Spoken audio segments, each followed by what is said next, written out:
Hello বন্ধুরা, সবাই কেমন আছো? আজকে আমাদের বাড়িতে ছোট্ট করে আমি লোকনাথ পুজো করেছিলাম। মানে বাবার পুজোটা আমার যখন 8-9 বছর বয়স তখন থেকে আমি এই পুজোটা করি। আমার বাবা একটু মানে ঠাকুর বাকুর এসব পছন্দ করতেন না, তো সেই কারণে এই পুজো যতবার আমি করেছি ততবার বাবার কাছ থেকে প্রচণ্ড পরিমাণে বকুনি খেতাম। লাস্টে কী করতাম, লুকিয়ে আমি আমার পিসির বাড়িতে পুজো দিতাম। আমার বাড়িতেও যদি পুজো করতাম, বাবা ডিউটি চলে যাওয়ার পর তারপরেতে লুকিয়ে পুজো করতাম। এইভাবে পুজো করে এসেছি আমি ছোট থেকে। কিন্তু জানি না, উনি হয়তো কোনোভাবে টেনেছেন তাই করেছি। এমনি আমাদের বাড়িতে এই পুজোটা নেই, ওই আমার মন থেকে যেটুকু আসে আমি সেইটুকু দিয়ে পুজো করি। এর কোনো নিয়ম বা কিছু আমরা করি না।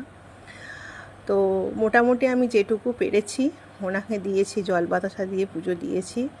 এরপর মা একদিন চাকলাধাম যায়, গিয়ে তারপরেতে আমাকে এই লোকনাথ বাবাটা মা এনে দিয়েছিলেন। তো সেটাই এখন আমি আমার মতো করে সাজিয়ে পুজো করেছি। ভগবানের কাছে এইটুকুই প্রার্থনা করি, তুমি সবাইকে ভালো রেখো বাবা। বন্ধু হোক, শত্রু হোক, যেই হোক না কেন, প্রত্যেকটা মানুষ ভালো থাকুক, সুস্থ থাকুক। আর এইটুকু বলবো যে আমার ছেলেটাকে তুমি শুধু পড়াশোনা নয়, একজন ভালো মানুষ হিসাবে তুমি তৈরি করো। সবার সাথে ভালো ব্যবহার করুক, সবাইকে ভালোবেসে ভালোভাবে বড় হোক।